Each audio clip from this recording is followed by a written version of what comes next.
السلام علیکم ورحمۃ اللہ وبرکاتہ۔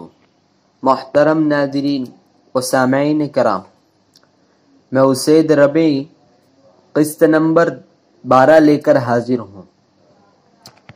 مسائل شروع کرنے سے پہلے ایک وضاحت یہ ہے کہ آج سے ایک قسط میں 2 سلسلے یعنی 6 مسائل پڑھے جائیں گے تاکہ قربانی سے پہلے سارے مسائل مکمل ہو جائیں اور امت تک پہنچ جائے۔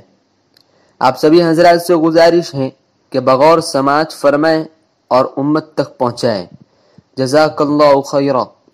بسم اللہ الرحمن الرحیم۔ سلسلہ نمبر 179، قربانی کا بیان۔ مسئلہ نمبر 535، غلط مسئلہ۔ جس جانور کے بال کاٹ دیے گئے یا جل گئے اس کی قربانی جائز نہیں۔ صحیح مسئلہ۔ جائز ہیں، تاہم خیال رہیں خریدنے کے بعد بال کاٹ کر اس سے فائدہ اٹھانا مکروہ ہے۔ مسئلہ نمبر 536، غلط مسئلہ۔ زمین جوتنے یا مارنے سے جسم پر نشان یا زخم پڑ گیا تو اس کی قربانی جائز نہیں۔ صحیح مسئلہ۔ جائز۔ مسئلہ نمبر 537، جانور خارش زدہ ہو تو اس کی قربانی جائز نہیں۔ صحیح مسئلہ۔ اگر یہ فربا اور چست ہیں تو جائز ہیں، کیونکہ فربا ہونا علامت ہے کہ خارش کا اثر کھال تک ہی ہے، اور اگر لاگر و مریل ہو گیا ہے تو جائز نہیں کہ اب خارش گوشت تک پہنچ گیا ہے۔ سلسلہ نمبر 180، قربانی کا بیان۔ مسئلہ نمبر 538، غلط مسئلہ۔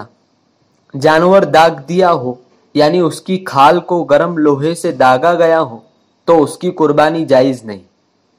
صحیح مسئلہ۔ اس کی قربانی جائز ہے۔ مسئلہ نمبر 539، غلط مسئلہ۔ زیادہ عمر ہونے سے بچے پیدا کرنے کے لائق نہ رہے تو اس کی قربانی جائز نہیں۔ صحیح مسئلہ۔ اس کی قربانی جائز ہے۔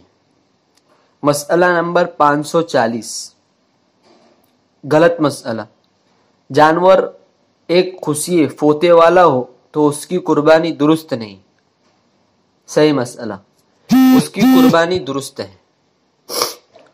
ملحوظہ، تاہم مستحب یہ ہے کہ جانور خوبصورت، فربا اور پیدائشی اعتبار سے مکمل ہو کہ یہ قربان گاہ الہی پر اپنی چاہت اور محبت کی قربانی ہے، جس کا تقاضا یہ ہے کہ جانور میں بھی ذرا بھی عیب نہ ہو، ہر اعتبار سے کامل و مکمل ہو۔